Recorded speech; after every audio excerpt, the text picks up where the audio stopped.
Manang Clear. Hi Manang Clear. Kasali ka pala sa Facebook ban. So ayon ka pa Manang Clear. Naluko na.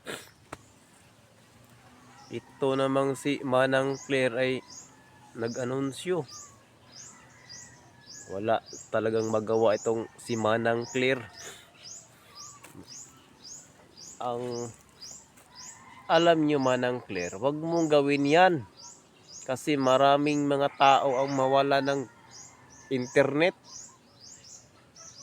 Pag wala tayong internet, paano yung dumating yung bagyo, yung mga lindol, yung mga masamang tao, paano natin yan matawagan kung wala na tayong internet, wala na tayong Facebook. Ikaw Manang Clear, ang dapat gawin mo ay defense ka sa Facebook. Ikaw pa nang pasimuno dito Manang Clear. Manang Clear, ikaw nakaupo dyan, dapat ipagtanggol mo ang Facebook. Ikaw pala number 1 dito sa pagban ng Facebook. Wala ka talaga Manang Clear. Hindi ako believe sa iyo Manang Clear. Gusto daw siyang buhigon. Agay mama aka. Agay. Gipa ako. Facebook ban. Ako dili ko mosugot. Iba nila ang Facebook.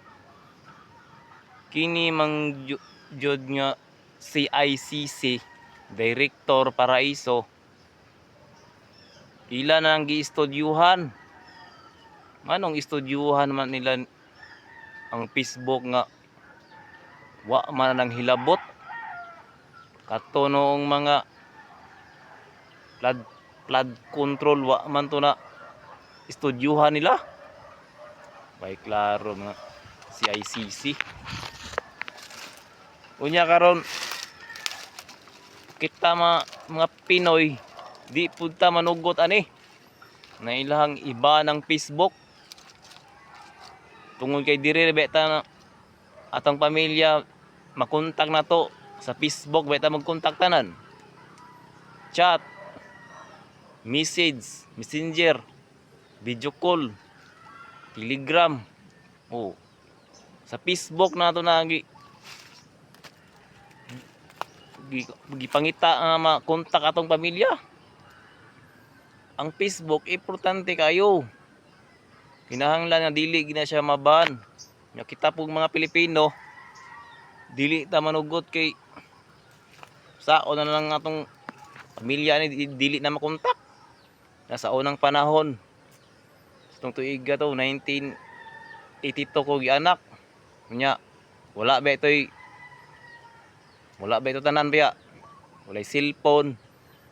Nya napay TV nga kabungkagon garat-garat.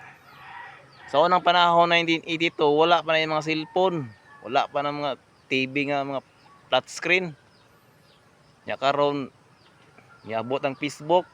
O pasalamat ta kay niabot ang Facebook company. Daghan kay ta diri makontak atong mga pamilya. Dapat lang na ipagtanggol na to atong Facebook.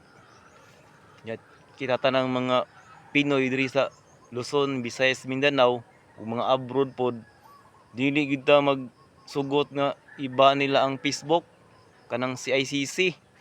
Dapat magkahiusat ang mga Pinoy. Unya ang problema ni karon kay wala na pag mawala ng Facebook nawala na. Tani undang na tani. So mga people, mga mamayang Pilipino, yung buhaton ayaw gid mog sugot nya kanang CICC ato gid na silang labanan. Importante gid makigiusa ang mga Pilipino.